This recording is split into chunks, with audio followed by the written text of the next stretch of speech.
Hi，大家好，我係 Candy。今條影片咧精彩啦！話說咧，我早排咧同好多唔同嘅啱啱畢咗業嘅啲朋友仔傾下佢哋嘅人生嘅啲方向啊，一啲嘅出路啊。尤其係我好中意咧問一啲新識嘅朋友仔咧，你哋嘅夢想，有冇諗過你哋嘅夢想係啲乜嘢？如果俾一嚿錢你，可能中咗六合彩1億咁樣嘅話，你哋會希望自己做啲咩咧？咁我得翻嚟嘅結果有好多啦。有啲人就係話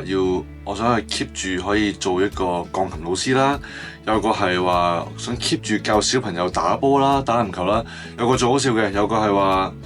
有個救人嘅夢想，因為佢細個俾人救過，所以佢希望從事一啲可以不停咁幫到人、救到人嘅一個夢想。咁呢啲都啱嘅，即係令我同好多唔同年紀嘅人咧傾偈咧，可以知道咗好多，原來佢哋個想法係幾特別，係幾新奇。而唔係我呢啲90後呢啲叫做好老嘅老嘢嘅一啲嘅思維度，即係佢哋同我哋嘅思維已經好大出入㗎啦。我嘅夢想係買間大屋，揸架靚車，仲要係唔需要驚入油錢貴嘅。其實老老實實買大屋咧就可能要啲時間，但係揸架靚車咧我應該買得起嘅。但係入油咧就真係搞唔掂，因為仲未去到嗰個。即係窮咧，始終係窮，仲未去到嗰個可以千零蚊入一次油都可以眼都唔眨一下嗰個地步咧，就真係未去到嘅。咁呢條影片咧就同大家講下人生苦短，及時行樂嘅情況下，到底可以點樣做咧？咁好多啱啱嗰啲叫做00後啊，一啲00後即係而家20歲啱啱讀完書嗰啲咧，好多時我就會問佢哋啦，諗住返咩工啊？有冇啲咩對於將來嘅一啲嘅寄望？佢哋好多時咧都會話冇啊，即係都唔希望再好似我哋而家我90後呢啲，我會買樓啊買車啊。佢哋希望嘅就係及時行樂，求其返份工有嚿錢咁樣，即係叫做應付下阿爸阿媽，唔好無所事事。對於佢哋嚟講，唔好無所事事，有啲嘢做下咧就已經好好噶啦咁樣。咁我都表示理解嘅，我就問佢哋啦。咁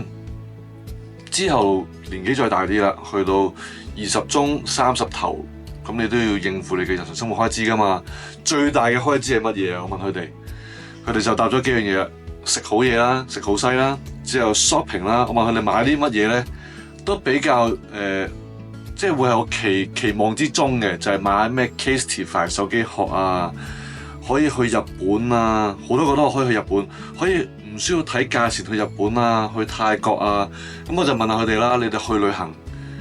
你哋覺得幾多錢係夠使啊？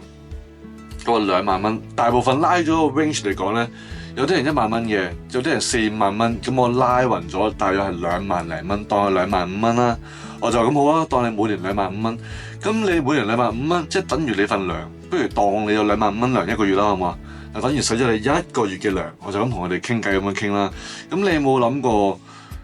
有冇啲咩方法係可以導致到你有一個嘅被動收入，係可以令到你每一年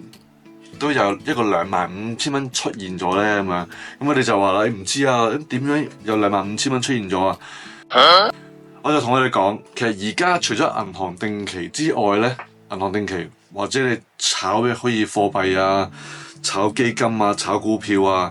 呢啲比較有風險之外，銀行定期冇風險嘅。但係你個錢咧，你要成日搬嚟搬去，因為嚟緊都會即係啲人講啊，講減息，咁變相嚟講咧，我哋100蚊咧可能攞得翻3蚊利息。咁其實而家坊間有好多唔同嘅方法咧，都派緊係可能有5厘息、6厘息、7厘息，即係100蚊俾7蚊你。其實只要我哋肯用多少少我哋嘅腦筋，揾多啲唔同嘅方法咧。我同我哋講，即係同我啲啱啱00後嗰啲講，其實咧可以有個方法令大家而家人生苦短，即係有苦過啦，好苦過5年啫，辛苦5年，換取之後每一年派到落去100歲嘅情況下，你都可以有一個豪華嘅旅行，你都可以每年有個25000蚊，甚至係3萬蚊、4萬蚊嘅一個錢派翻俾你嘅話，有冇興趣想了解下？OK， 呢個係有嘅，呢個產品係存在嘅，所以如果大家真係所謂嘅諗住，我唔希望之後會咁辛苦，唔想而家好搶，所以而家係純粹翻份工，輕輕鬆鬆、舒舒服服每年去旅行，又唔自在話我一定要買層樓，唔自在話一定要買個跑車嘅話，咁大家真係可以揾我了解多啲。咁呢個只不過係一個5年嘅一個計劃，儲5年嘅一個錢之後，由第6年開始，你就會一直收到一個息，一個利息，就派落去100歲。即係如果你而家20歲，你辛苦5年，人生苦短嗰5年，及時行樂，你將來嗰75年，25歲去到100歲，75年就係咁樣咯。咁個價錢係自己定嘅啫，由派1萬蚊一年到派10萬蚊一年都可以，大家自己嚟到 set 呢個嘅目標咯。Nice。咁如果想知多啲嘅話，歡迎在 PM 我 IG 揾我又得 ，WhatsApp 揾我又得，乜都得。今條影片咧講到嚟呢度啦，我哋下條影片再見，拜拜。